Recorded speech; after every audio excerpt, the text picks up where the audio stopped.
Para aquellos que quieren mejorar su vida devocional, para los que necesitan ayuda espiritual, para todos los que desean un contacto diario con Dios, presentamos Radio Amanecer en Estudio, un alimento espiritual para tu alma. Con nosotros, el conductor de esta entrega, Pastor Juan Francisco Scroggins. Gracias, amigo, por acompañarnos. Sean bienvenidos a nuestra entrega de Radio Amanecer en Estudio.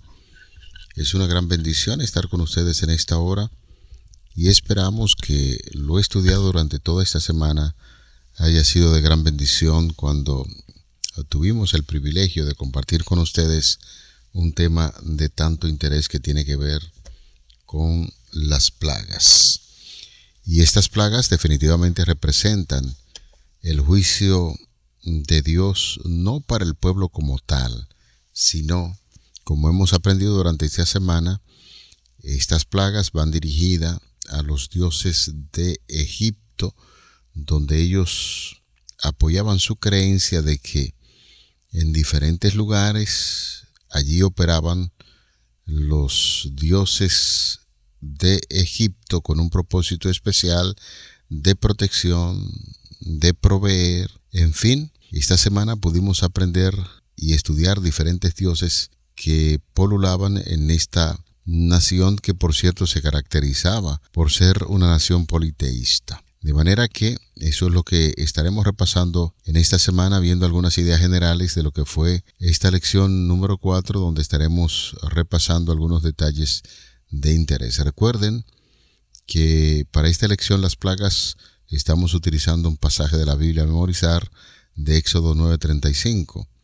Y tal como el Señor lo había dicho por medio de Moisés, el corazón de Faraón se endureció y no dejó ir a los israelitas.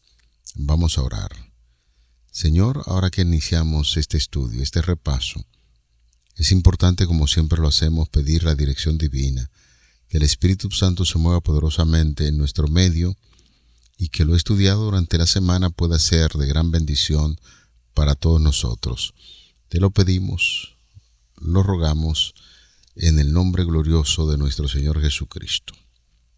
Amén. Hablemos un poquito de el encuentro de los representantes del Dios del cielo en la persona de Moisés y de Aarón y el mismo Faraón, que era considerado un dios. Y siendo así, lo que decíamos en esta semana, y lo hemos estudiado durante todo el trimestre, es que en este caso tan importante, esta confrontación que hay entre los representantes de Dios y el Faraón es una lucha de dioses. Algunos eruditos piensan o opinan en torno a lo que tiene que ver con las 10 plagas que se le envió a los dioses de Egipto. Entienden que la historia de las varas se convierte en serpientes es la primera de las plagas. Ellos consideran que el último juicio que cae sobre Faraón, la muerte de los primogénitos, es un juicio singular separado de los otros 10. Y la mayoría, sin embargo, considera esta historia de las varas y de las serpientes como un preludio o una introducción a los 10 juicios, y es que es así como nosotros podemos entender este asunto. Dios da a Moisés y a Aarón esta demostración especial de la vara que se convierte en serpiente como una respuesta al posible deseo de Faraón de verlos realizar un milagro. Puesto que lo realizan, suponemos que Faraón se lo pidió, y es evidente que tal práctica es casi como una presentación de credenciales. Si usted da a entender que habla en nombre de una autoridad divina o algo semejante, se espera que muestre que puede hacer algo maravilloso como demostración de su poder. Dios no deja sin credenciales a Moisés y a Aarón. Faraón no se va a dejar vencer y llama, en este caso, como lo veíamos en la semana, a sus propios magos, quienes hacen lo mismo. La vara de Aarón rápidamente se traga a todas las demás varas. En el relato que nosotros habíamos estudiado anteriormente, a esta demostración de la vara que se convierte en serpiente, la palabra hebrea traducida como culebra es el término genérico común para ello. En Éxodo capítulo 7, aunque la palabra castellana es la misma, en casi todas las versiones es diferente en hebreo, que es tannin. Esta palabra hace referencia a un reptil de horrendas proporciones como un monstruo marino, así como lo enseña Ezequiel capítulo 29, versículo 3 y 32:2, se relaciona a Faraón con esta palabra. Vamos a imaginar entonces lo que ya habíamos estudiado el cuadro: reptiles monstruosos que se mueven en la gran sala de la audiencia del faraón y el agresivo reptil de Aarón que persigue y devora a los demás monstruos creados por los egipcios. No solo es vívida la escena y algo divertida, sino que el mensaje es bastante claro. Las varas representan el gobierno, el poder y la autoridad, y son semejantes los cetros que utilizan los reyes. Faraón es el monstruo egipcio. La autoridad de Faraón, representada por todos esos monstruos egipcios, es devorada por la única vara de Aarón, que representa por supuesto el poder y la autoridad de Dios, Jehová. Ninguno de los presentes allí puede haber equivocado el significado. El poder de Jehová es más grande que el poder de Faraón, y en un conflicto devorará y lo destruirá. Un escalofrío debería haber recorrido la columna de cada egipcio presente. La otra referencia a devorar que encontramos en Éxodo aparece en el capítulo 15, versículo 12, donde el mar traga a los egipcios. Los que no aprenden la lección de la culebra que devora a las otras culebras son tragados por el mar rojo. Señores, uno casi puede imaginar la sorpresa cuando Éxodo comenta: y el corazón de Faraón se endureció y no los escuchó. El resultado de su oposición a Jehová es presentado vívidamente en términos muy crudos, sin embargo lo ignora. Este incidente introduce directamente los juicios subsiguientes que caerán sobre Egipto, ya que le dio una oportunidad al faraón. Su fin ha sido descrito con una notable dramatización, pero él se niega sencillamente a escuchar, y la única forma que le queda a Dios de presionarlo es a través de las plagas. Y sencillamente vamos a ver cómo comienzan. Antes de pasar directamente a estas plagas, es interesante observar que el papel crítico que desempeña la vara de los líderes de Dios en las historias de las plagas. En por lo menos 8 versículos, las plagas de Moisés y de Aarón son instrumentos de las plagas. Antes de entrar de lleno a la historia de las plagas, es muy importante que nosotros podamos observar el papel crítico que desempeña la vara de los líderes de Dios en las historias de las plagas. En por lo menos, señores, 8 versículos, las varas de Moisés y de Aarón son instrumento de las plagas. También es evidente cuando Dios dice: extiende tu mano, que la vara de autoridad está en sus manos, como se supone generalmente que debe ser. Hacia el fin de esos juicios, los egipcios deben haber temblado cuando veían la vara de Jehová.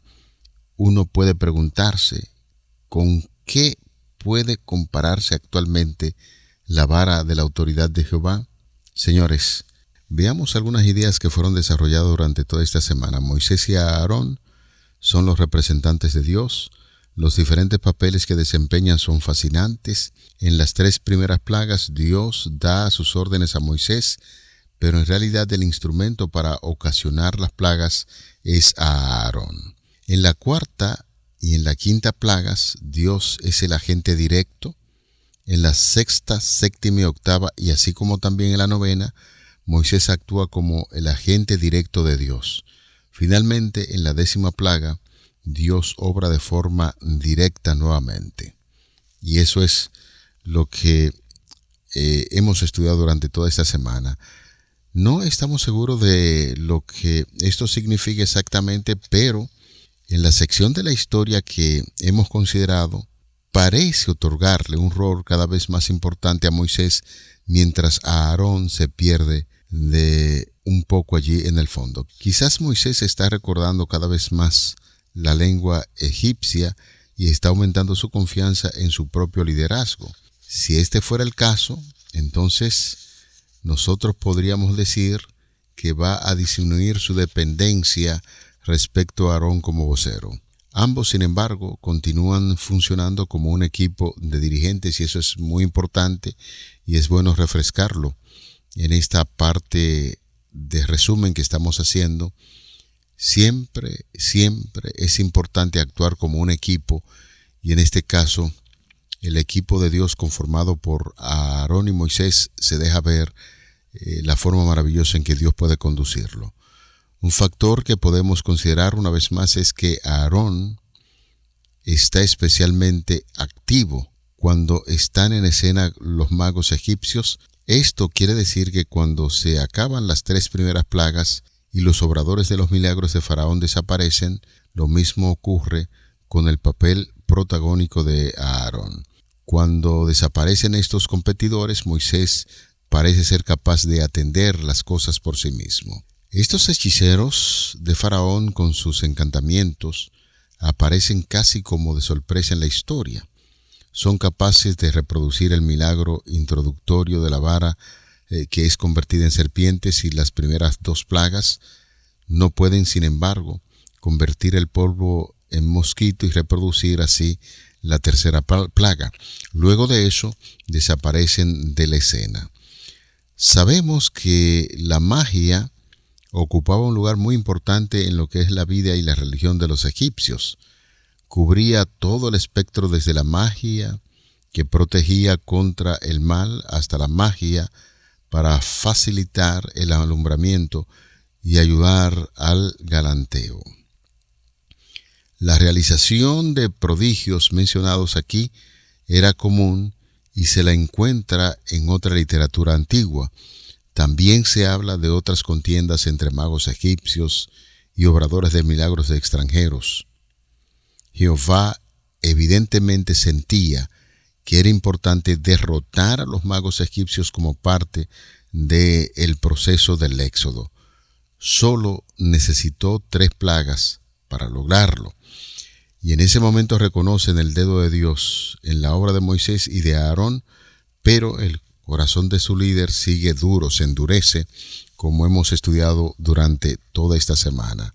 En un momento determinado de esta lección, cuando estamos desarrollando los comentarios, llegamos a hablar y nuestro comentario inicial de este repaso, pues estamos diciendo que esta obra de juicio que se da ahí en el pueblo de Egipto no va dirigida directamente al pueblo, sino a los dioses que ellos adoraban. Definitivamente aquí encontramos que hay una obra de juicio. ¿Y por qué son juicios de estas plagas? Hemos dicho en reiteradas ocasiones cuando estamos repasando durante toda esta semana que los nombres estudiados de los diferentes dioses, el Señor está emitiendo una obra de juicio para dar a entender que esos dioses no tienen ningún poder. Si estuvimos observando cuidadosamente los pasajes que hablan de las plagas, deberíamos asombrarnos cuán ricas y variadas son las razones dadas para esos eventos.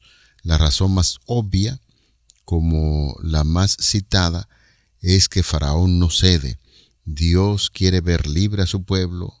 Faraón sigue negándose o diciendo que sí y luego va cambiando de idea. Y es por ello que Dios debe seguir enviando juicios. Más allá de esto, se señala una gran cantidad de razones. Dios quiere que los egipcios sepan quién es y que vean ciertamente su poder. Deben llegar a reconocer que no hay ninguno como Él. Y el alcance es más amplio todavía, señores. Estudiamos en esta semana que Dios desea que su nombre sea conocido y proclamado en toda la tierra. Y es así que las plagas tienen un propósito evangelístico de alcance mundial, Dios desea que el mundo responda a Él. Las plagas estudiadas también permiten que ambos bandos sepan que hay una diferencia bien marcada entre los hijos de Israel y los egipcios, y a partir de la plaga de las moscas, la tierra de Gosén, donde vivían los israelitas, es eximida de las plagas. Eso lo veíamos en esa semana. Los juicios y las plagas caen solo sobre el territorio egipcio. Dios también realiza esta gran cantidad de juicios para que sus maravillas se multipliquen, conforme a Éxodo 11:9, de manera que los israelitas puedan contar a sus descendientes lo que Dios hizo. Al final de las plagas veíamos también era necesario posibilitar que los hijos de Israel reúnan una gran cantidad de riquezas de los egipcios cuando se van, quizás como pago atrasado por sus años de servicio como estaban allí esclavos.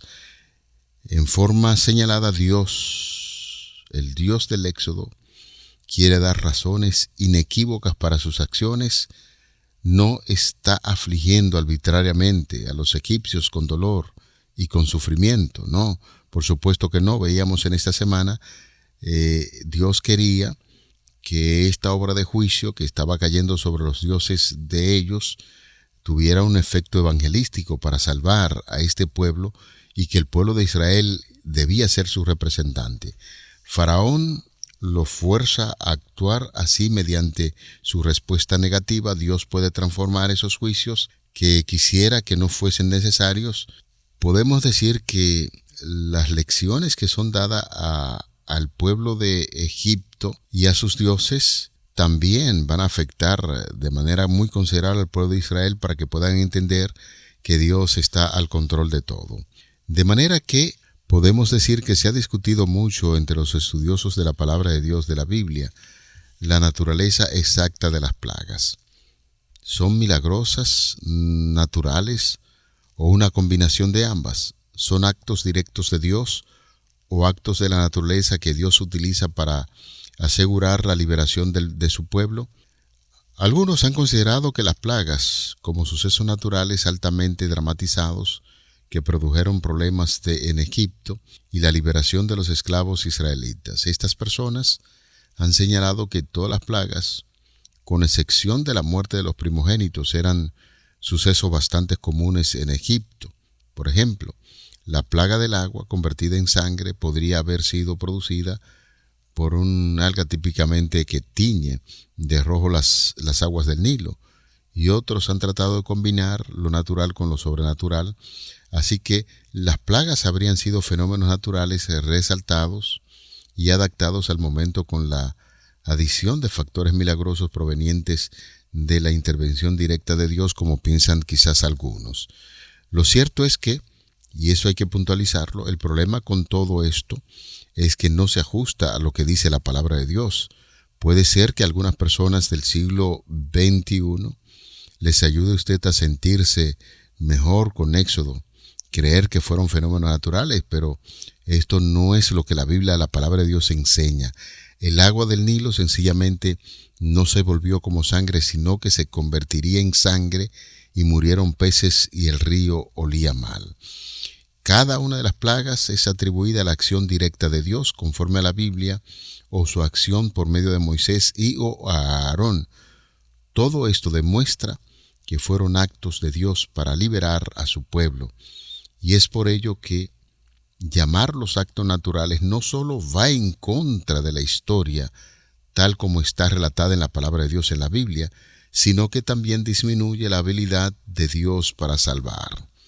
Amigos, al estudiar la lección en esta semana sobre las plagas, Dios, después de todo, podemos notar, es un buen comunicador.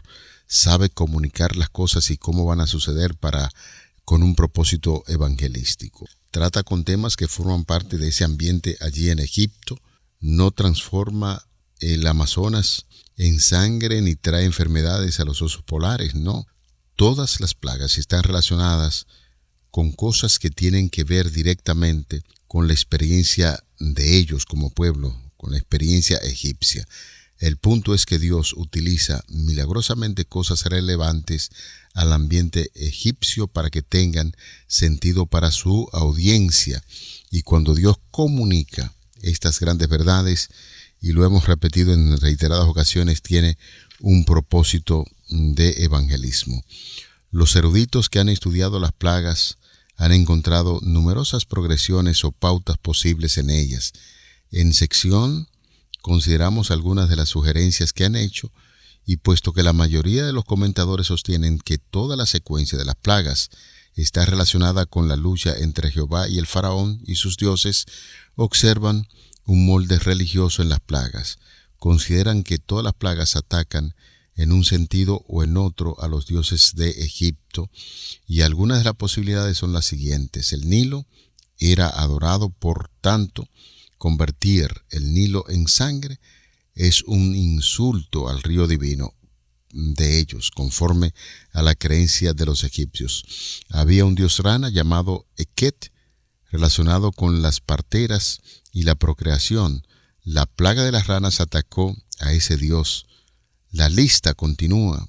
Podríamos nosotros, y así lo vimos durante toda la semana, los diferentes dioses y cómo Dios ataca precisamente el fundamento de lo que ellos creen. Aunque es cierto, en sentido general, Jehová obró contra los dioses egipcios, los eruditos no concuerdan en ninguna manera. No resulta claro exactamente contra qué Dios se obró y cómo destruyó cada plaga con su influencia. Pero gracias a Dios que en esta semana pudimos estar bien claro de la forma en que Dios obra atacando los ídolos de los egipcios para dar a entender que Él tiene el dominio de todo. Aunque todos estos moldes fueron interesantes y contienen ciertos elementos de verdad, lo cierto es, como vimos en esta semana, que las primeras plagas constituyen una molestia más que un daño para las personas, y a medida que las cosas progresan, cada plaga, con la posible excepción de la oscuridad, parece ser más grave y más dañina. El clímax, por supuesto, de lo que hemos estudiado es la muerte de los primogénitos. Dios, en un sentido, está actuando progresivamente la temperatura sobre Faraón, dándole la gran oportunidad de responder en cada paso del camino. Él rehúsa hasta que le es quitado su propio hijo. Es de suma importancia la extensión del proceso. Le da tiempo a Israel para que puedan comenzar a entender el poder de Dios a medida que es manifestado reiteradamente. Esto proclama el compromiso a largo plazo de Dios con la salvación de su pueblo Israel, y el proceso demuestra a los egipcios la paciencia de Dios y su deseo de que ellos dejen ir a Israel antes que tenga que hacer algo más drástico. Los juicios de las plagas constituyen entonces un proceso a lo largo que va tomando visos cada vez más drásticos a medida que Faraón rehúsa obedecer. Y finalmente hemos visto y hemos considerado en este estudio de esta semana la forma general, las plagas como un todo. En otra ocasión, pues, seguiremos viendo la forma maravillosa en que Dios, aquí en el libro de Éxodo, va revelando grandes verdades que nosotros debemos asimilar y saber que Dios está al control de todo. Mis amigos, llegamos al final de este repaso y esperamos que las ideas vertidas puedan ser de gran bendición para todos. Vamos a orar. Señor, llegamos al cierre de esta lección. Queremos darte muchísimas gracias por las ideas que el Espíritu Santo va desarrollando en nuestras mentes y que nosotros también podemos asimilar de manera correcta para hacer una buena aplicación y saber que tú estás al control de todo. Que nuestra adoración suprema sea contigo, y muchísimas gracias porque somos tus hijos, somos tus criaturas y queremos adorarte de todo corazón. Te lo pedimos en el nombre de Jesús. Amén. Para aquellos que quieren mejorar su vida devocional, para los que necesitan ayuda espiritual, para todos los que desean un contacto diario con Dios, hemos presentado Radio Amanecer en Estudio, un alimento espiritual para tu alma.